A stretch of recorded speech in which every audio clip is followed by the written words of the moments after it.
we just got to stay the course. You know, we got some deficiencies here. Do we look like a different team with Trey's in the game? Yeah, but okay, we don't have him right now. So we got to figure out how to get the momentum going when he's not in the game. I mean, you see he's in the game the first drive and he breaks off a yard first play of the game for whatever it was. Okay, he goes out, he's still having some issues, and then it's the mindset that comes in.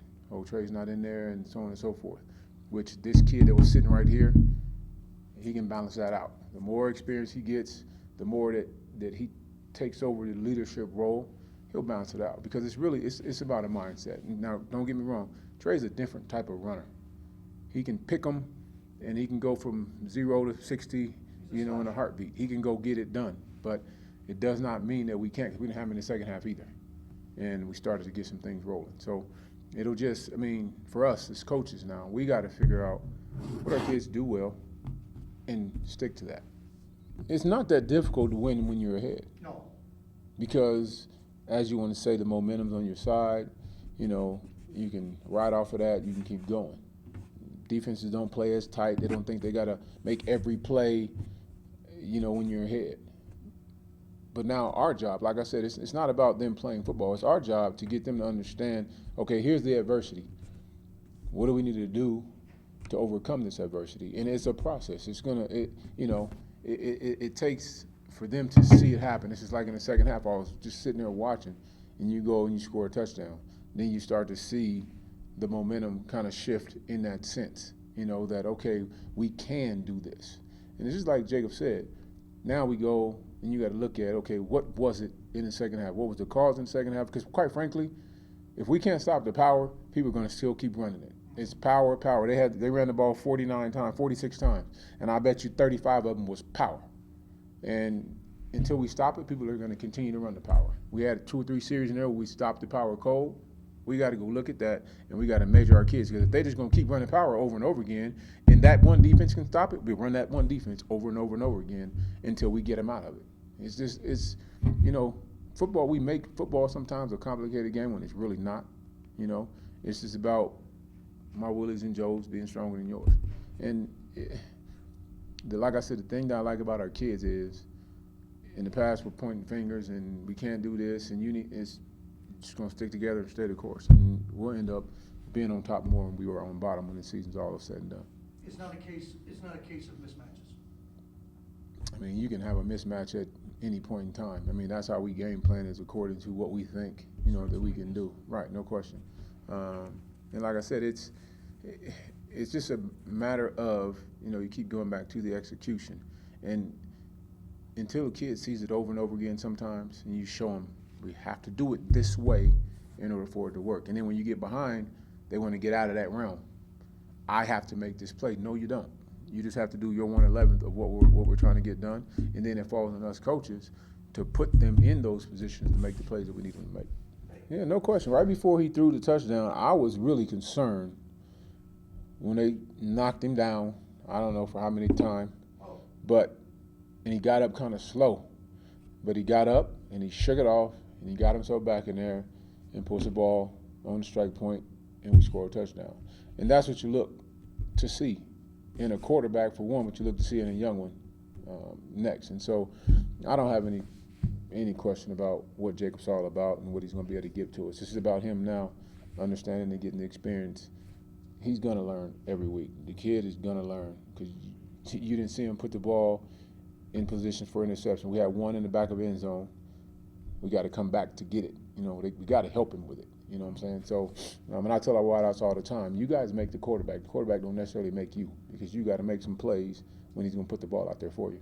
Is Reich's injury anything other than concussion or, I guess, head injury? For him, you got a few kids in this game that they believe it's on their shoulders because of the type of players they are. And when I say in this game, I mean in the game of football. Right. And so you got guys, they'll try to come back faster than they probably oughta. And you got to trust them, because if they can pass the test and they can do this and they can do that, then you got to trust they're okay. And there's some times where they're not, and you can see it, because he's pissed off at the trainers on the sideline because he's telling them he's fine, I can remember this, I can remember that. But he's making mistakes out on the field that. And they're saying he can't go back in, is that what I'm hearing? Right. Okay. And so he's mad, you know, and it's just, it's a competitive nature Sure. in him. But, you know, that's our job, is to keep them from being their own worst enemy, so to speak. You know, so, you know, call it what you want to, but I'm not going to sacrifice a kid's health to win a football game. Or do we have a better chance of winning the game with him in the game? No question. But ethically, that's not in me to tell a trainer first and foremost he's fine, he can remember this, he can remember that, let him go. That's not in me. And if that's what somebody wants me to do, then I'm the wrong guy. Well, this is the first game the kid didn't have to go down to his knees to get the ball from it being rolled back to him. Okay. He was putting it in his chest. So I'll take that part and run with it. You know, we were Marcus Combs, freshman kid, soccer player. He got a powerful leg, and he's missed a few.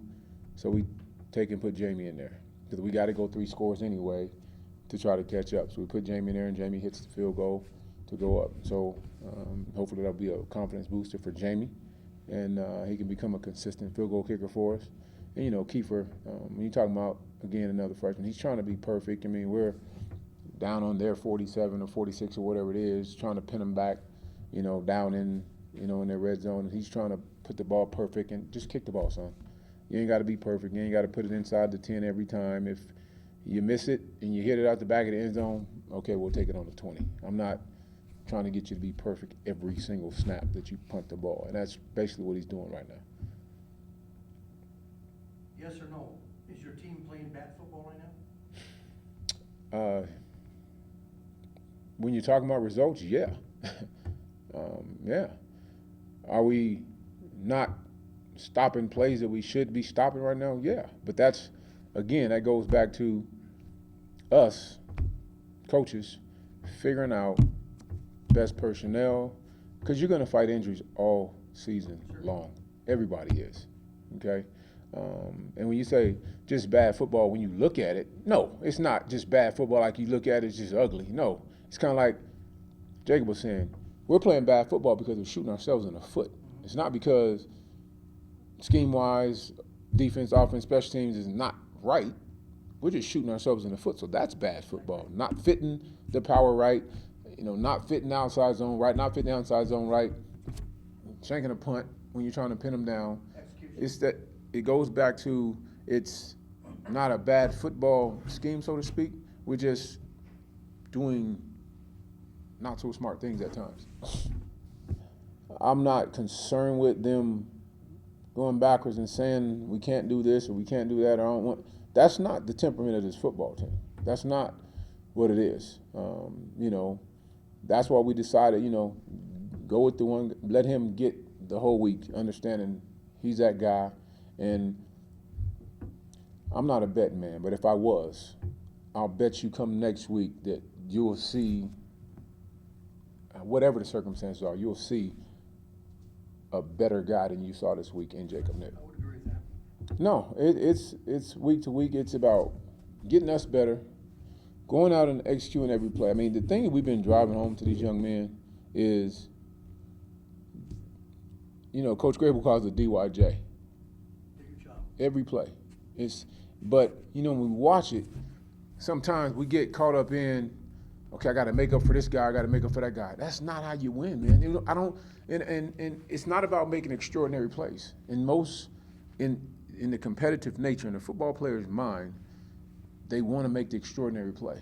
And extraordinary plays are not about extraordinary guys. They're about individual guys doing their job to make up an extraordinary whole. And that's why I talk about the process. We're going to keep driving that home with these guys, because you could see it at times, and when it's all said and done, it'll be a pretty dang good season for us. We just got to keep driving home, and trust what's going on, trust the process. And that's with us as coaches as well. You know, we got to make sure we're not trying to fit a square peg in a round hole.